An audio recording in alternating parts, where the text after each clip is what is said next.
Hey there! Today we are diving into something sweet. Literally, sugar crystallization is the reason honey gets grainy, fudge gets smooth, and rock candy becomes, well, candy on a stick.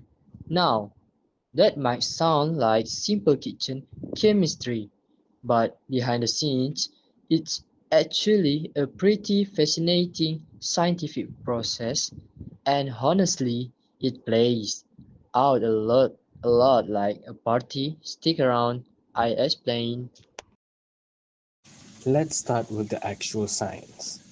Sugar crystallization is when sugar molecules, usually sucrose, come together and form an organized solid structure, a crystal. It all starts with a supersaturated solution, basically a liquid, usually water, that's holding more sugar than it normally should be able to. You create that by heating the water, then adding lots of sugar. Here's the process broken down step by step. Number 1. Dissolving. When sugar is added to hot water, it separates into individual molecules and spreads evenly through the liquid. Number 2. Supersaturation. Hot water holds more sugar than cold water, so the sugar keeps dissolving up to a point where it's overstuffed. Number 3. Cooling. As the solution cools, it can't hold all that sugar anymore. That's when things start to change. Number 4. Nucleation. A few sugar molecules start sticking together. That's the seed of a crystal. Number 5. Crystal growth. More molecules join that tiny cluster and the crystal grows over time. Okay, now let's make that a bit more fun.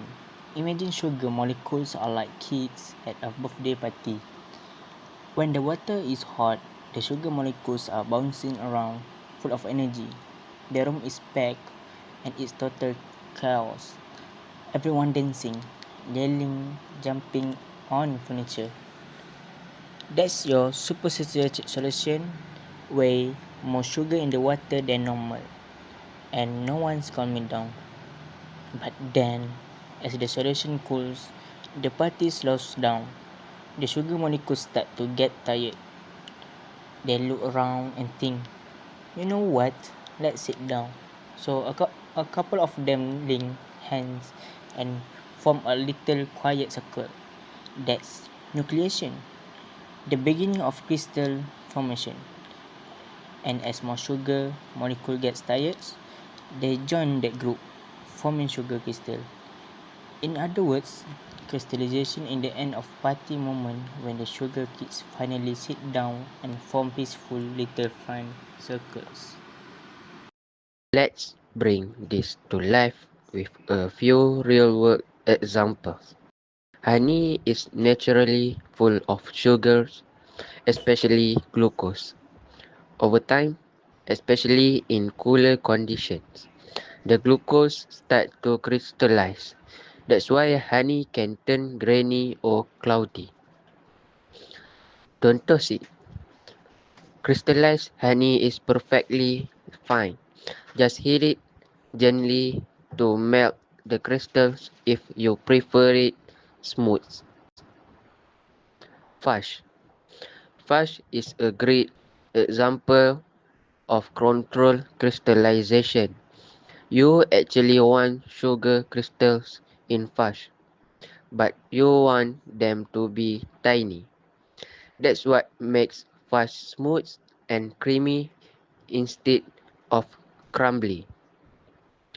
To do that, you cook the sugar, cool it slightly, and then stir at just the right time to get those microcrystals started.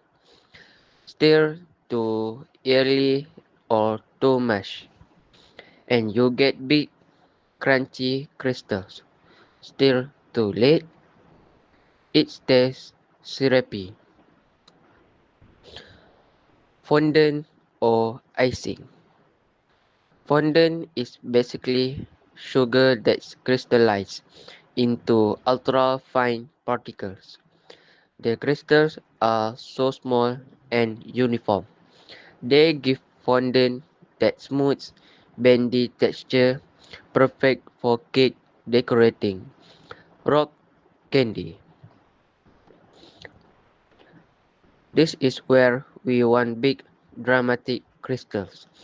Rock candy is made by creating a very saturated sugar solution, then letting it cool slowly, often with a stick or string for crystals to grow on. It's like letting the sugar kids build an entire crystal castle after the party ends. But what if you don't want crystals? Say you are making caramel, taffy, or chewy candy. You want the sugars to stay smooth and syrupy. That's where we introduce the party crashers.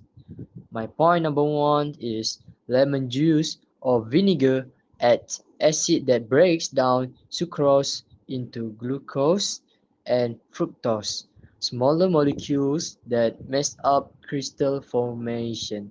My point number two, corn syrup works similarly. It introduces different size sugar molecules that interrupt the perfect friend groups from forming.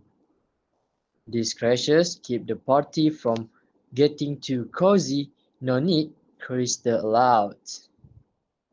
That's why chewy candy stays soft and smooth. Final talks, so here your big takeaway. Sugar crystallization is all about how sugar molecules behave when a solution becomes too full and starts to cool. It's a beautiful example of order forming from chaos, with a little help from temperature, stirring, and ingredients. And if you ever forget how it works, just remember it's all just a sugar party. The hotter the party, the wider the molecules. The cooler the party, the more they sit down and cheer. Sometimes they build castles, sometimes they just stay liquid. Either way, it's delicious. Thanks for watching. And now, you know why candy is way more than just sweets. It's science, it's chemistry, and it's got better dance move than you expect.